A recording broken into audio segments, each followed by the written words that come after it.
लोग खुश हों, सभी को इंसाफ मिले और सभी को बराबर के हक मिले। ये हमारे लिए सौभाग्य की बात है कि आज हम भारत के संविधान का 76वां गणतंत्र महोत्सव मना रहे हैं। पूरे देश में हमारा संविधान हमारा अभियान कार्यक्रम चलाया जा रहा है। हाल ही में प्रदेश की राजधानी चंडीगढ़ सहित सभी जिला मुख्यालयों शैक्षणिक संस्थानों में सामूहिक संविधान प्रस्तावना वाचन का आयोजन किया गया है। पवित्र संविधान के प्रति सरकार की सच्ची आस्था व निष्ठा को दर्शाता है। यह युवा पीढ़ी को संविधान की मूल भावना से अवगत करवाने की एक अनूठी पहल है, जो प्रधानमंत्री श्री नरेंद्र मोदी जी के नेतृत्व में देश की आजादी के बाद पहली बार व्यापक स्तर पर की गई। आज का यह ऐतिहासिक दिन देशवासियों को एक मजबूत राष्ट्र के रूप में आगे बढ़ने के लिए साहस और प्रेरणा देता है। इस दिन हम उन महापुरुषों को भी याद करते हैं जिन्होंने भारत को स्वतंत्रता दिलाने और भारतीय संविधान को लागू करने में महत्वपूर्ण भूमिका निभाई है। देश को आजादी दिलाने के लिए राष्ट्रपिता महात्मा गांधी, नेताजी सुभाष चंद्र बोस, लाला लाजपत राय, सरदार वल्लभ भाई पटेल, डॉक्टर राजेंद्र प्रसाद, पंडित दीनदयाल उपाध्याय जैसे महापुरुषों और स्वतंत्रता सेनानियों ने कड़ा संघर्ष किया। शहीद भगत सिंह, राजगुरु सुखदेव, चंद्रशेखर आजाद और उधम सिंह जैसे क्रांतिकारियों के बलिदानों के कारण ही आज हम खुली हवा में सांस ले रहे हैं। हमारे महान स्वतंत्रता सेनानियों ने भारत में पूर्ण स्वराज के लिए लंबे समय तक संघर्ष किया। उन्होंने ऐसा इसलिए किया ताकि उनकी आने वाली पीढ़ियां किसी की गुलाम बनकर न रहें और स्वतंत्र रूप से अपने अधिकारियों का निर्वहन कर सकें। आजादी की लड़ाई में हरियाणा प्रदेश का भी अहम योगदान रहा है। आज भी हरियाणा के नौजवान सेना में भर्ती होना अपनी शान समझते हैं और यही कारण है कि देश की सशस्त्र सेनाओं में हर 10वां सिपाही हरियाणा से। आपको बताना चाहूंगा कि हरियाणा अग्निवीर नीति 2024 क्रियान्वित कर अग्निवीरों को सुरक्षा कवच प्रदान कर दिया है। भाइयों बहनों, सुशासन से सेवा के संकल्प के साथ जन सेवा का दायित्व संभालने वाली वर्तमान सरकार ने प्रधानमंत्री श्री नरेंद्र मोदी सबका साथ सबका विकास और हरियाणा एक हरियाणवी एक के मूल मंत्र पर चलते हुए समस्त हरियाणा और प्रत्येक हरियाणवी की तरक्की और उत्थान के लिए निरंतर कार्य किया है।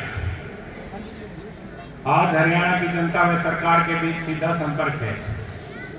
हमने प्रशासन में मानव हस्तक्षेप को न्यूनतम करने के लिए IT का बड़े पैमाने पर सफल प्रयोग किया है। आज हर सरकारी योजना के पारदर्शी तरीके से लागू करने के लिए घर बैठे गरीब की बेटी का शगुन, बुजुर्ग, विधवा व दिव्यांगों को pension, BPL card, Chirayu card का लाभ, किसानों को उनकी फसल का भुगतान कंप्यूटर की एक क्लिक से सीधे पात्र व्यक्ति के खाते में जाता है। प्रदेश के विद्यार्थियों के लिए ई-लर्निंग पहल गूगल ड्राइव के माध्यम से टच स्क्रीन PDF फाइल आधारित एक्सप्रेस के साथ ई-कंटेक्ट प्लेटफॉर्म पर सभी पाठ्यक्रमों की अध्ययन सामग्री उपलब्ध करवाई गई।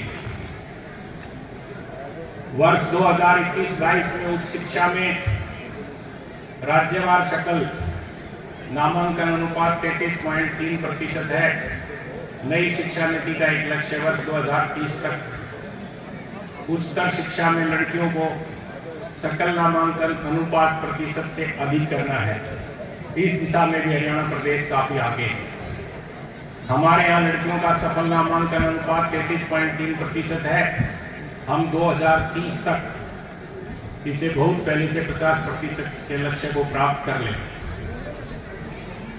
भाइयों बहनों, सरकार ने कृषि, उद्योग, व्यापार, रोजगार, शिक्षा, स्वास्थ्य आदि हर क्षेत्र में भी ई-गवर्नेंस के माध्यम से क्रांतिकारी बदलाव किए हैं। जिस प्रकार परिवार पहचान पत्र के डाटा से विभिन्न योजनाओं का लाभ लोगों को घर बैठे मिल रहा है, उसी प्रकार कृषि क्षेत्र में मेरी फसल मेरा ब्यौरा पोर्टल बनाकर किसान कल्याण की अनेक योजनाओं को इसमें जोड़ा गया है। आज खेल जगत में हरियाणा का बड़ा नाम है। हमारे युवा बड़ी उपलब्धियां प्राप्त कर देश प्रदेश का नाम रोशन कर रहे हैं। हमारी सरकार द्वारा मेडल जीतने वाले खिलाड़ियों को नगद पुरस्कार देने के साथ साथ सरकारियां नौकरियां दी जा रही हैं। अवार्ड पाने वाले खिलाड़ियों को मासिक मानदेय भी दिया जाता है। पेरिस ओलंपिक 2024 में हरियाणा के खिलाड़ियों ने देश का प्रतिनिधित्व किया, जिसमें भारत के 6 पदकों में से 5 का योगदान हरियाणा के खिलाड़ियों का है। इससे पहले टोक्यो ओलंपिक 2020 में हरियाणा के 30 खिलाड़ियों ने भाग लिया, जिसमें भारत द्वारा जीते गए 7 पदकों में से 4 पदक हरियाणा के खिलाड़ियों ने हासिल किए।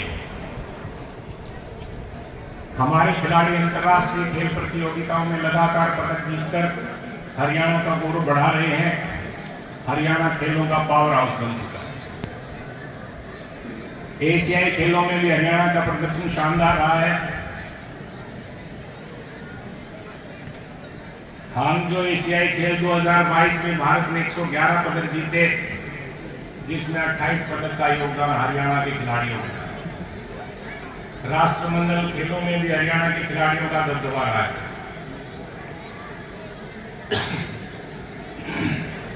हमने गांव के विकास में महिलाओं की भागीदारी सुनिश्चित करने के लिए पंचायती राज संस्थाओं में महिलाओं को 50% प्रतिनिधित्व दिया गया है। स्वामित्व योजना के तहत प्रदेश को लाल डोरा मुक्त बनाना व महिलाओं के लिए आजीविका के अवसर बढ़ाने के लिए 1/3 राशन को महिलाओं को देने का प्रावधान किया है। अटल किसान मजदूर कैंटीन व विटा बिक्री केंद्रों का संचालन भी महिलाओं को सौंपा गया है। बहन बेटियों को उच्चतर शिक्षा की सुविधा प्रदान करने के लिए सरकार ने 20 किलोमीटर के दायरे में एक कॉलेज स्थापित किया गया है। मुझे ये बताते हुए हर्ष हो रहा है कि हरियाणा में सड़कों का सुधार और नई सड़कों का निर्माण किया गया है। आज प्रदेश का हर जिला नेशनल हाईवे से जुड़ा हो गया है। केएमपी, केजीपी जैसी आधुनिक परियोजनाओं के बाद हरियाणा ऑर्बिटल रेड कॉरिडोर भी बनाया गया है और दिल्ली के सराय काले खां से करनाल तक RRTS रेल लाइन भी स्थापित की जा रही है। इन सब परियोजनाओं के पूरा होने से प्रदेश की जनता को बहुत लाभ होगा।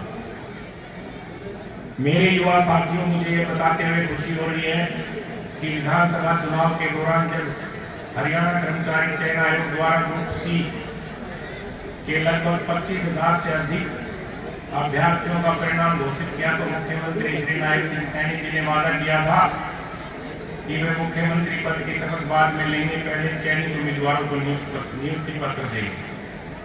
मुख्यमंत्री जी ने युवाओं से किया अपना वायदा पूरा किया।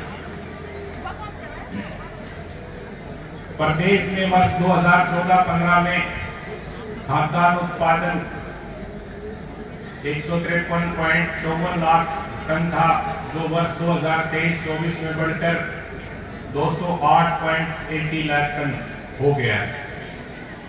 प्रधानमंत्री श्री नरेंद्र मोदी जी द्वारा दिसंबर 2018 में प्रधानमंत्री किसान सम्मान निधि योजना आरंभ की गई थी, जिसके अंतर्गत साल में 3-4 बार 2-2 हजार रुपए की 3 किस्त किसान परिवार को उपलब्ध कराई जाती है। हरियाणा के किसान की 100% फसल की MSP पर खरीद की जा रही है। प्रदेश में 52 सिविल अस्पतालों, 122 सामुदायिक स्वास्थ्य केंद्रों, 532 प्राथमिक स्वास्थ्य केंद्रों और 2734 उप स्वास्थ्य केंद्रों में स्वास्थ्य सेवाएं प्रदान की जा रही है। बिजली विकास की दूरी होती है। औद्योगिक एवं घरेलू उपभोक्ताओं को बिजली की मांग को पूरा करने के लिए कटिबद्ध है। प्रदेश में बिजली उपभोक्ताओं की संख्या 2014-15 में 54.91 लाख से बढ़कर 80.56 लाख हो गई। Rajiv Gandhi thermal power plant Khedar Hisar में 7250 करोड़ रुपए की लागत से 800 मेगावाट की अतिरिक्त ultra super critical thermal power unit स्थापित करने की प्रक्रिया शुरू की गई। यमुनानगर में 800 मेगावाट का प्लांट लगाया जाएगा। पंचायतों, नगर निगम और पालिकाओं में भी पिछड़ा वर्ग के लिए आरक्षण को बढ़ाया गया है। वर्तमान में पंचायती राज संस्थाओं के लिए बीसीए वर्ग में 8% आरक्षण का प्रावधान था। अब बीसीडी वर्ग के लिए 5% आरक्षण लागू किया जाए। शहरी स्थानीय निकाय में बीसीडी वर्ग के लिए 5% आरक्षण लागू किया जाए। उद्योग हमारी अर्थव्यवस्था का मूल आधार है। हमने हरियाणा के औद्योगिक विकास को गति देने के लिए ईज ऑफ डूइंग बिजनेस का एक इकोसिस्टम तैयार किया है। हमने प्रमाण पत्र, लाइसेंस और अनुमति देने में अड़चन पैदा करने वाले अनेक नियमों और प्रक्रियाओं को खत्म कर दिया है। आज हरियाणा में निवेशकों को ऑनलाइन सेवाएं प्रदान की जा रही हैं और उन्हें सभी स्वीकृतियां निर्धारित अवधि में देना सुनिश्चित किया गया है। आज हरियाणा देश विदेश के निवेशकों की पहली पसंद बन गया है। हरियाणा राज्य के बस बेड़े में अक्टूबर 2014 से अक्टूबर 2020 तक 753 पुरानी बसों को तब्दील करते हुए नई स्टैंडर्ड बसें शामिल की गई। सरकार महिलाओं के सशक्तिकरण के लिए प्रतिबद्ध है ताकि वे हिंसा और भेदभाव मुक्त वातावरण में विकास प्रक्रिया में बराबरी का योगदान देते हुए शान से रह सकें तथा बच्चों की अच्छी देखभाल के लिए एक सुरक्षित वातावरण दे सकें। प्रदेश में बिगड़ते लिंगानुपात रोकने तथा महिलाओं के सशक्तिकरण के लिए 22 जनवरी 2015 को पानीपत में ऐतिहासिक धरा से प्रधानमंत्री श्री नरेंद्र मोदी ने बेटी बचाओ बेटी पढ़ाओ कार्यक्रम की शुरुआत की थी। सरकार के प्रयासों से अब 10 वर्षों बाद प्रदेश का लिंगानुपात 861 से सुधरकर 910 पहुंच गया है। इसमें और सुधार की संजीवनी के प्रयास किए जा रहे हैं। भाइयों बहनों, हम सबको ये प्रतिज्ञा करनी होगी कि हमें भी अपने कर्तव्य का पालन करते हुए आने वाली पीढ़ियों के लिए बेहतर भविष्य बनाना होगा। हम मिलकर भारत देश के एक मजबूत राष्ट्र बनाएंगे। हम सब मिलकर सशक्त भारत के विकसित भारत का निर्माण करेंगे। सभी नागरिकों को संविधान के प्रति सजग करेंगे और सबको समान रूप से जीने का अवसर प्रदान करेंगे। अंत में मैं आप सभी को गणतंत्र दिवस की पुनः बधाई और शुभकामनाएं देता हूं। आइए राष्ट्र स्वाभिमान के मौके पर हम सभी देश को वर्ष 2047 तक विकसित राष्ट्र बनाने का संकल्प लें ताकि हमारा भारत एक बार फिर वही भारत बन सके जिससे गौरव व वैभव की कहानियां सुनते आए हैं। साथ ही स्वस्थ खुशहाली का संकल्प लें। जय हिंद, जय हरियाणा, जय भारत।